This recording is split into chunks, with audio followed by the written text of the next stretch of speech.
Well, maybe if he can do this in his condition, maybe I can do things in my healthy condition. That's all I can say to that.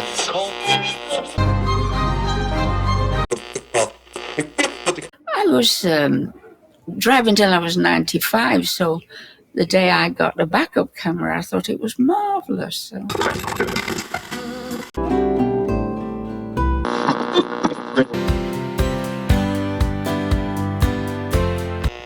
We're never too old to learn something new.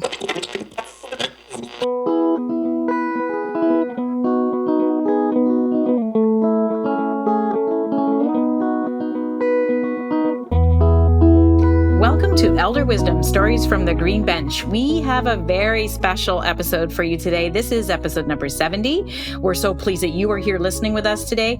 And as usual, we're going to have an informative and entertaining interview, full of wisdom, of course, from two very special women. I'm Kathy Buckworth, and as always, I have the pleasure of sharing this Green Bench with my co-host, Evelyn Brindle, who lives at the village of Erin Meadows in Mississauga. Evelyn, hello. Hi, Kathy. It's nice to be with you and our podcast listeners. It sure is. I'm looking forward to our conversations with Sandy and Ellie today because it's a favorite topic of mine, traveling. Over the years, Dave and I have enjoyed seeing and exploring various parts of the world, and about 38 countries so far. But going around the world in 80 days when you're 81 years old is an incredible story and experience. It sure is. And I'm just going to introduce these ladies and throw out a bit of background first. I cannot read their entire biographies because the podcast is not that long, Evelyn. So I'm going to, because they're so accomplished. So it is Eleanor Hamby and Sandra Hazlip, and otherwise known as Ellie and Sandy, but more commonly known as the folks behind, the two ladies behind Around the World at 80. Evelyn, they have more than 100,000 social media followers. It's amazing, but I can understand why when I've looked through their blog and website. Fantastic. Exactly. So a little bit about both of them. Ellie is an international documentary photographer based in Texas. She's traveled to 107 countries, all 7 continents, always with her camera. She serves as the director of the Zambia Medical Mission, which provides medical care to about 13,000 Zambians. She has 3 children and grandchildren. This is a busy lady. Just as busy as her partner, Dr. Sandy, who specializes in caring for residents in long-term care facilities and hospice, focusing on geriatric patients in the final stages of life. She's currently the medical director for Windcrest Health and Rehab and a physician for Hospice of the Big Country. Oh, she's, a published author, lecturer, traveled the world, and has children and grandchildren, and has taken them on short-term mission trips with her to Zambia as well. I can't believe we have you ladies actually on this call. You're not off on a plane somewhere. Welcome. Thank you. We are excited about being here. So I have to ask you right from the get-go here, how did this all come about? How did you become travel companions, and what inspired this amazing Around the World at 81 and 80 days? Well, we initially met because of Zambia Medical Mission. Ellie and her husband were the directors, and I lost my husband in 1999, and he had suggested that we start taking our grandchildren on mission trips. And so I followed what he suggested, and that's how I met Ellie. And then Ellie's husband died unexpectedly about 5 years later. Yes, and Sandy, my husband died in a tennis accident, so it was quite sudden. And I was having a hard time adjusting to life alone, since we had been so connected and did so much together. And one day Sandy calls me, and her first words out of her mouth were, "I've got a deal for you." And I said, "What?" And she said, "Look, the Abilene Regional Hospital in Abilene has just asked me to open up and run their geriatric clinic. But," she says, "I live in Eastland, which is 60 miles away. Don't really want to leave Eastland. I want to do my practice there in Abilene. So I need a bed 2 nights, a couple nights a week, and I'll take you out to eat." Well, that was 19 years ago. Oh, wow. And that's how Sandy and I started all this wild traveling. And actually, it was really two devastating losses. But then, we always say that God opens a window, and you just need to look through that window and see what's out there for you to do. And Sandy and I did, and that's how we started planning these trips. And tell them, Sandy, how we started around the world. Okay, well, Ellie and I, besides our mission trip to Zambia, Ellie and I had taken 3 other very interesting international trips back when we were young in our 70s. And in anticipation of getting old and turning 80, I just mentioned to Ellie one day, wouldn't it be fun to go around the world in 80 days at age 80? Well, Ellie jumped right on the bandwagon with that, started making plans, and we make all of our own plans. So we had all of our hotel reservations made and all of our airline tickets purchased, and COVID shut it down that year. Right. But COVID did not shut us down. So we went the following year, and our new theme was Around the World in 80 days at 81 and still on the run. Oh, I love it. That's amazing. Evelyn, I know you're also pretty desperate to be asking these ladies some questions. So I'm going to pass the mic over to you. I want to know their secret of how to put all of those travel plans together. It's amazing the places that you've gone in that period of time. You've Well, had, Evelyn, go ahead. Ellie and I planned that together. We one evening she sat on one side of her kitchen counter with her computer. I sat on the other side with my computer open, and I said, Ellie, just name all 7 continents. I'm going to type those. She did. I said, now name all the different world wonders. I typed all of those. I said, now name all the major cities that Phileas Fogg went to on his around the world trip. I typed all of those. And so then we got the globe, and we looked at One World Alliance, and saw how they would let us travel. Go ahead, Ellie. Yes, and the One World Alliance is they have around the world options. We took the top one, which gives you 16 segments, and for one set price, and you have to circumnavigate the world in one direction. But it was really great. And then the small little trips like London to Rome or some of those kind of things, we did with Travel Miles, or we kind of did a cheaper search engine for budget tickets. But that's how we did our flights. That's amazing. And then our hotels, Sandy and I are budget hotels. And Sandy, tell them how much it cost us per night, per person on our around the world trip. For our entire 80 days that we were gone, our average cost of our hotels, $29 a piece per night, and that usually included breakfast the next morning. And they were some of the best places to stay in the world. They were not a fancy hotel, I guarantee you that. But we looked for like family-owned, small little boutique type of places, internationally particularly. And we do it through a search engine on the internet. We actually use booking.com. They should hire us. But anyway, they don't even know we did all this. And the first thing we look for is location. And once we have right where we want to be staying, then we tell it to search for ratings, because that is huge. How other people have rated where you might want to stay. And ratings really do not reflect price at all. That's what amazes most people. They think, it's got to be a high rating. It's going to be really expensive. Then the third thing, once we've narrowed down to location and ratings 8 and above, then we put in price. And then we look for the gym that's really inexpensive and has high ratings. So it's really, really worked for us. I really love booking.com too. I'm going to put a plug in there as well. They are a really easy website to work with. I've seen some of the hotels you've stayed at and the photographs of them that you've done, Ellie, and they're amazing. It's incredible, the bargains that you found.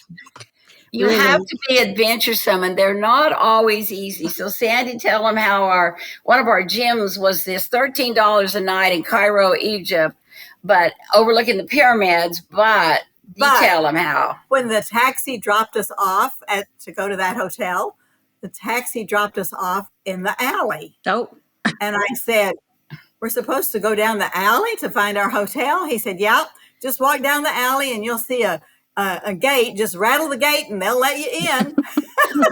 That's what we did. And it was an inn, and it was a home, like a 6-story home, and the parents had died, and the 4 sons were running it, and they were wonderful. We just had a blast. Now on the rooftop, you went up to the rooftop at night, and you could see the pyramids, the light show for free. It was just like wow, and it was $13 a night. So that was a gem we loved. Did you have any other moments where you were a bit afraid or scared, or was it pretty much smooth sailing for you?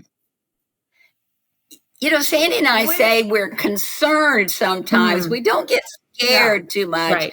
But when they said dropped us in an alley, there was a bit of concern, but we're positive. And mostly there was just a bit of mostly just surprise. Right. We're supposed to find the hotel down the alley. Yeah. I have to ask this question. How did social media become involved as part of your journey? Was that something you thought about when you started this, when you put it all together? Is it something that evolved more organically? Yes. What happened before we ever started going on the round the world trip, we both have our social media, just Instagram, Facebook, and that sort of stuff. But we had a friend who does this, and we said, look, if we send you the photos and write up what we want to say, can we just send that to you and you can post? And then that will, because we're not going to have time to do all that because we're busy every day and we come back into the room at night and we're pretty tired. So that's what happened. And of course, our Facebook and social media really picked up. And then before the trip was over, she had the idea, why don't you do TikTok? We said, great. Well, we did. And within a week and a half, we had one video that had 6.4 million views. Amazing. And we became known as the TikTok traveling grannies. So, Ellie, why don't you also, in addition to social media, explain why we got picked up on all of the TV stations? Yes. Whenever, about a week before we left, the only people who knew that we were doing the trip was our family and friends. But we were speaking at a local retirement center where Sandy had been the doctor before, and even our former patients were out there. And they had asked us to come, and they invited the local TV station. And they came, and you could tell they were really liking hearing what we were saying about our upcoming trip. And they said, we're going to run this as a feature tonight. So they did, and we thought that was great. A week later, we go to the airport, and we're actually standing there getting our boarding passes in Dallas. And I looked down, and there's NBC5 Dallas, which is the #1 TV station in the Dallas area. And so we answered the phone. They said, where are you? We've got a crew on the way. So we said, okay, because Sandy and I, this is another little tip we do. We always get to the airport in plenty of time, just in case there's a little glitch. We want to have plenty of time to figure out how to solve it. Right. And then that ran, and then we were flying to the Antarctic, and we had our layover in Buenos Aires from Dallas. And we arrive in Buenos Aires, and there's an email from CBS News. And we always laugh at this. It says, we want this story. Do not contact ABC, NBC, CNN, Fox until we talk to you. So that, and then it just exploded across all over the world. We've been on TV in about 30, 40 different countries. It's just crazy. And Ellie, you're a professional photographer, so certainly the photos would have, the level of quality of the photos would have helped with that a lot, I'm sure. The two skills that you bring, the medical side and the photographer side, that's very unique to your travels as well, I'm sure. Yes, it is. Yes, it is. And we had to ask every stranger just people off the street, would you shoot a 30-second video for us? Would you take our picture here? And it was amazing how people just anywhere would. Of course, we're two old ladies, don't we say that, Sandy? We're everybody's grandmother, okay? I love it. Do you think traveling together has improved or impacted your health and your well-being? Oh, absolutely. My specialty in medicine, as you've already read, is geriatrics. And it is so sad that when too many people, when they retire, they just sit in their easy chair and watch TV. And your mental health and physical health decline as a result of that. Mm-hmm. Yep, that is very true. And Sandy and I just have a very happy, positive outlook on life. In fact, people ask us, what happens when you have a problem? We have one answer, one word, and that is smile. And you do that in most of your photographs that Yes, I've we seen. do. We're smiling around the world. Have you ever run into any problem that you may have had difficulty coping with? Well, Sandy, tell about around the world. We had a problem getting into Peru, which we got part of our trip got canceled. We had to, we knew, we wanted to see as many world wonders as possible, and so we had planned to go to Machu Picchu. And we knew before we flew out of DFW that there was political unrest in Peru, but we are the eternal optimists, and we were sure that after we went to Antarctica and Easter Island, that all of that would be okay by the time we wanted to fly to Peru. Well, 3 days before our flight to Peru, the political unrest was not okay and everything was shut down. So we had to make different plans. And Ellie, tell them what we did. We decided to go to Argentina, and we just had a blast there. So we went to this Don Silvano's estancia, and goodness, I rode horses. Sandy was tango dancing. She's really not even a dancer, but they picked her out of the crowd, and we were the oldest ones there, and it was so fun. And she was dancing with the star of the show that they were putting on, and then she had a young man lined up to tap her shoulder. And they were young men. They weren't old men our age. It was one from Poland, one from Monaco. It was just really cute. So, you never know. You just got to go with the flow and enjoy. Absolutely. Sandy, I understand that you insist on taking a tablespoon of Pepto-Bismol every day when you're on your trips. And why is that? And does it really help? Well, all right. Let me tell you the story behind that. It is not a medical background story. My oldest daughter adopted 4 children from China. My oldest daughter is an attorney. And before she went to China to get her first child, she did a lot of research. As an attorney, she is great in research. And she found some articles about the benefits of taking Pepto-Bismol on an empty stomach every morning to prevent travelers' diarrhea. And so actually, I went with her to China to get that baby. And we both took Pepto-Bismol, and we ate all over China, and we didn't get sick. So when I started going on mission trips with my grandchildren, I said, now listen, if you're going to go on a mission trip with me, you have to take a tablespoon of Pepto-Bismol every morning, and you will not make a face. Do you understand? So both of us did it almost every day, and we ate. Street food. We're careful about. We do eat street food, but we're careful about that. But we never really had any significant problems at all. But it is kind of a controversial thing, so we really kind of been shying away from recommending it to everyone. That's great. So have either of you taken any trips with your family or the grandchildren?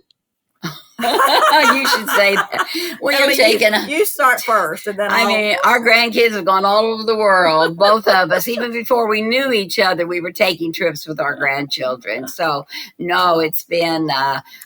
We love that, and I used to live in Africa, and then we kept going back there. I've been back there every year for 40 years, except the 2 years of COVID.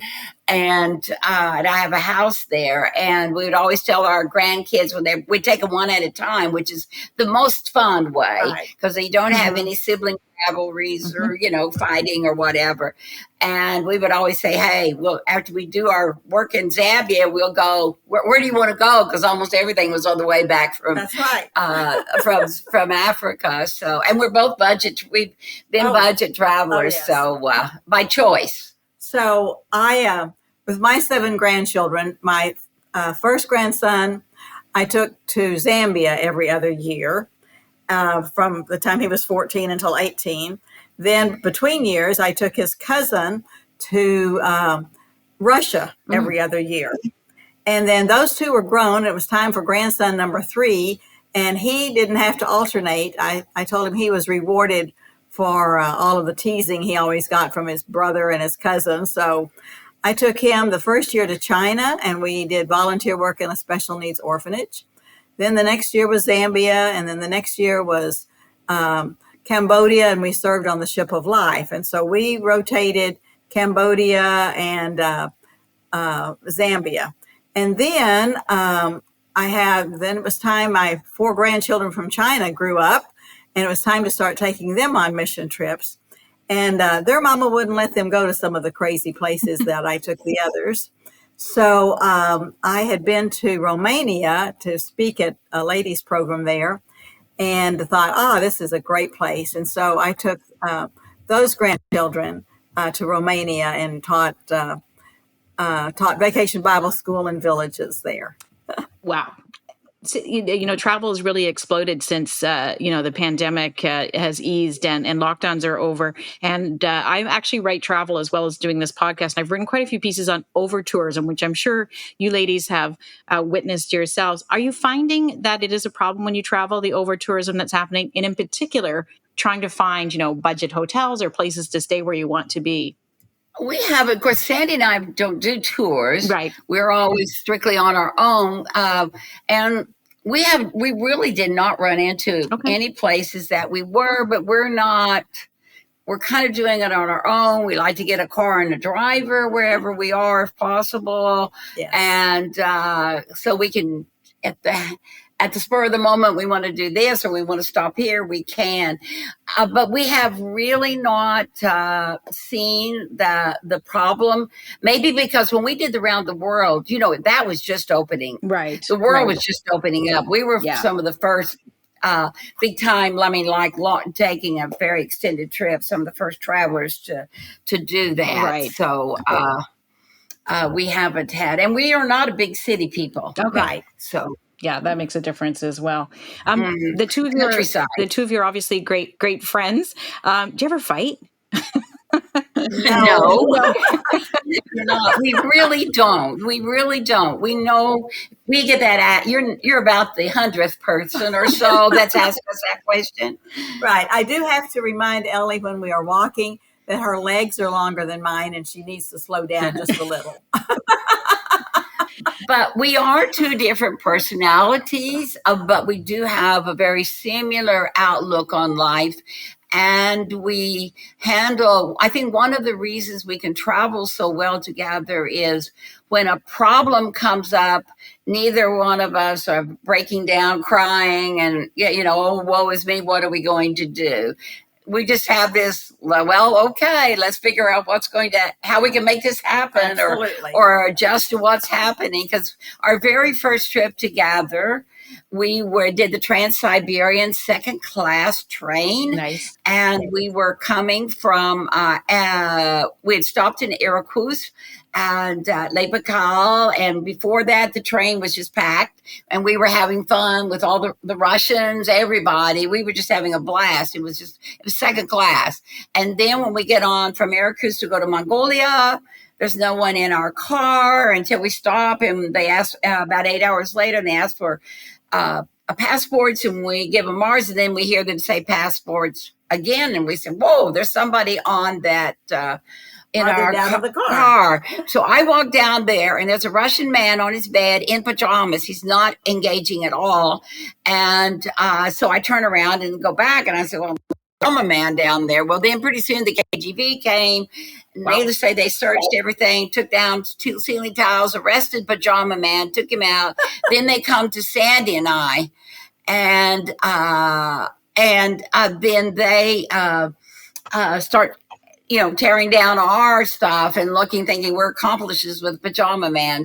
And then they interrogate us, and then they come in finally and say, you're the only witness to do the crime. You're going to have to come and testify. We need all of your information. And, did what they say, and then we sat in our compartment for hours while they had our passports, I think, checking. But we even fell asleep part of the time. But Nothing new. We don't get uptight about those kinds of things. It's just kind of, oh, here's another adventure. Okay. But the main reason we do this podcast is to share wisdom from people who have had great life experiences. And certainly you ladies do, especially in the world of travel. What kind of advice would you give to our listeners, maybe if they're hesitant about getting out into the world by themselves? They have been sitting in their chair since they retired. What advice would you have for them? How do you get started? Maybe you don't have to do 80 days, but how do you get started? Well, I always say, first of all, get up out of that easy chair, step out of your comfort zone, make a list of things and live. And then Ellie and I make all of our plans before we leave. We don't leave to go on a trip and have things up in the air. As best we can, yes. And so that for us is a good way to travel. But one of the things that Sandy and I both feel strongly about, and it doesn't matter what season of life you're in, you don't have to overhaul, learn new skills. You just have to keep loving the world and connecting to the people who cross your path. And that changes everything. Your whole viewpoint about life. Just love the world. The world's good. It's not full of bad people. And absolutely, age is just a number, right, Sandy? Absolutely, and ours is unlisted. No, it used to be. Now everybody in the world knows we're 83 now, so it's just out there. But one of the things that we both are so talk about doing so much, and that is when you're in a different country and a different culture, honor that culture. And when you go to places, there are rules that different places have as far as entering their facility. Honor that. We're no longer back home in Abilene or Eastland, Texas, and honor that new culture and honor their rules and smile at those people. Yeah. Remember, God created the world and He created all people. And we for sure don't want to be that ugly American that so many countries and people think about. We once, when we were in the Middle East, and we met this young man from Iran, and he spoke impeccable English, right, Sandy? Wonderful. And he said, "Well, you're the first Americans that I have ever met and am able to talk to." And then we were talking with him, and he says, "You Americans view the world through different lenses than we do, the rest of the world does." He said, if you don't like a government, you don't like the people. But the rest of the world, we may not like your government, but we like the people. And that was kind of an eye-opener. Just because their government is this way doesn't mean the people are bad. That's right. I think that's and really that's important. what I just said. God created people and He created us to be good. One of our fun stories was around the world, and we were in Japan at Shinjuku at the world's busiest train station. 3.5 million people go through there every day. Wow. And they were all there scurrying around. And Sandy and I were just wanting to buy a ticket to Mount Fuji, and we could not. We were just stuck. We had our Around the World t-shirts on. And we're standing out there in the middle of nowhere. Out in the middle of all the buzz, the hustle and bustle. And nothing was in English. No, nothing was English. We tried kiosks. They wouldn't work for us either. And this young man comes up to us and he says, "I know you." And we says, "You know us?" And he said, "Yes, I'm Ziggy from Slovenia. And I read about you in the London Daily Mail," whichever one that was, last week, and here we are together in Japan. Wow. And he says, "It looks like you're having trouble." And we said, "Yes, we are. We're just trying to buy a ticket to Mount Fuji." And he says, "You know what? What I had to do today was just not that important. I'm going to take," because he had been there before to Japan, apparently. He said, "I'm just going to take the day and I'm going to help you all get that ticket to Mount Fuji." And he did. And that was just another example of the goodness of humanity. And we were never scared one bit. We got a picture with him. Absolutely. He was a darling. But Yeah. Ziggy from Slovenia. Ziggy's famous now.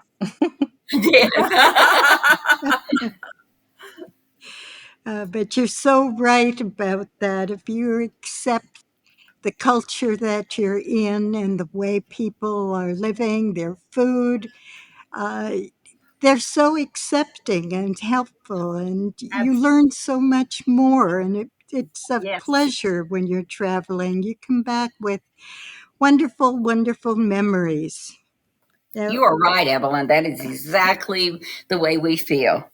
yeah, I can feel that, and I see that in your pictures too, Ellie. They're so beautiful. I love the ones you did of the doors and Oh, the yeah, I Taj did. Mahal at Oh, sunset. yes, yeah. Oh, yeah, yes. Thank you. Thank you for looking at them. So I have to ask if you have any other travels planned right now, the two of you, either individually or together. Yes, we do. Well, we just did, because everyone was asking that, so we thought we have to plan a trip a year. So we just did a few months ago in February. Where did we go, Sandy? We went to South America because we wanted to go to Machu Picchu this year. Since it got taken away from us, so we went to Brazil, the Amazon. Oh, yes. We Galapagos Islands. And in the Amazon, we went piranha fishing, even ate our own the piranha that we caught. We went alligator hunting. We found this little jewel of a place out in the middle of the Amazon. And it took us 2 hours to get there in the middle of the night with no lights on the boat. That got stuck quite a bit, and we had quite an adventure on that one. Wonderful. I was just going to ask about the most unusual food you've tried. Was that when I was in Peru, I had guinea pig, which I don't recommend. I'll be honest. I know. I had a hard time eating that. Yeah, but it was polite to eat it. And so, what's the most unusual food that you've tried on your travels? Probably piranha fish. Yeah, you just mentioned that. Yeah, it is full of bones. So to eat piranha fish is not for the faint of heart. Right. Okay. Better you eating them than them eating you, I suppose. So. Absolutely. We have a picture of the teeth from those fish we caught. Particularly Sandy caught the big one, and it's like, oh my goodness, I could take off a limb, I think. What is the most must-have item that you always pack in your suitcase? Oh, great question. Must-have items.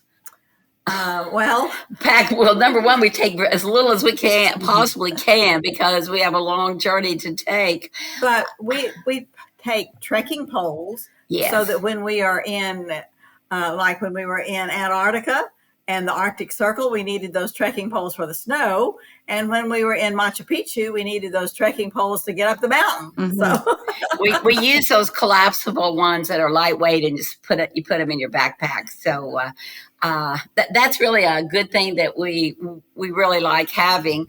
Other than that, are you always traveling with just a backpack or a carry-on bag? Then really light, I imagine.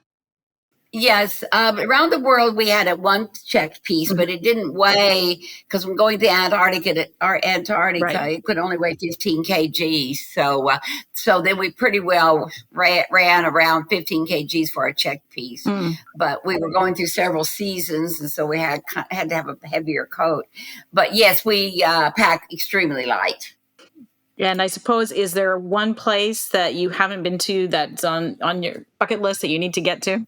Where are we going next, Sandy? We are going back to the continent of Australia because we're going to go to New Zealand. Oh. And then some of the islands. Actually, we were recently on the Drew Barrymore show, and unbeknownst to us, they pop up on the screen that they're giving us this 18-day round trip adventure tour of New Zealand, everything paid for, and just for the two of us. So we're doing that in February. Yes. And then after we do New Zealand, then we're going out on our own to Papua New Guinea and a couple of the other small islands around there. Very nice. Very nice. I feel like we could talk to you for another hour. But I don't know that we have the At time. least. I'm just going to ask before I leave everyone with all of your socials and where we can find you and follow you. Evelyn, you're a big traveler. Do you have any last questions for these wonderful ladies? So exciting about talking with them and their incredible adventures. I do want to encourage our listeners to check out their blog and their website for more of their travel adventures and the fantastic photographs that Ellie has put up. It's called Around the World at 80.com. And it's just an incredible journey, even if you're not traveling yourself, to sit there and look at all of these stories and listen to them. And just amazing. You two are very incredible ladies. It's not easy to travel at that age, at least, especially if you have some handicap or so. I found it difficult at times, particularly with steps in a lot of the countries we visited. But it's always, as Hans Christian Andersen said, to travel is to live. And Yes. that's the best thing you can do in your life. I always encourage our kids travel as much as they can. You learn so much from it. Absolutely. In fact, if our director's listening, Peter, are you listening? Can we take this show on the road? Can we do remote locations? Can we follow the ladies around? There we go. There we go. I do want you all to know that Sandy and I both have 4 artificial knees between the two of us. Wow. So we're traveling with 4 artificial knees, and Sandy just had her hip replaced. So, just because you have some medical things, you could.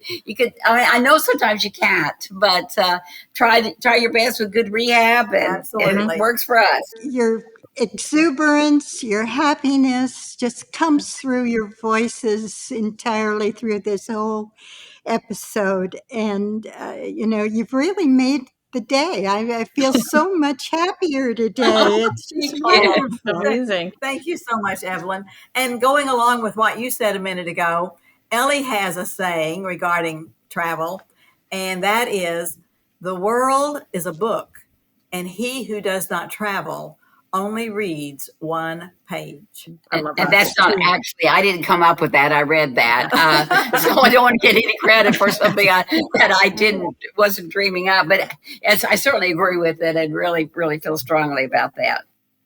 Well, and I do too. And you ladies have been so inspiring today. And I hope a lot of our listeners are taking your advice and looking at booking their next trip, or maybe not 80 countries in 81 days, but at least getting out into the world. And again, you can find Ellie and Sandy on their social media channels, Twitter, Facebook, Instagram, TikTok, YouTube, and their website, and it's all around the world at 80. I encourage you to check out, as Evelyn had mentioned, the wonderful photographs and, of course, the travel advice and fun that they share there. Thank you so much, ladies, for being a part of our podcast today. I know this will be one of our very popular ones. Thank you for inviting us. We had fun. Yes, absolutely. Thank you so much. Well, once again, we're at the end of the episode, and we've shared a lot of wisdom. We've shared a lot of travel stories. We encourage everyone to come back and listen to our next podcast episode.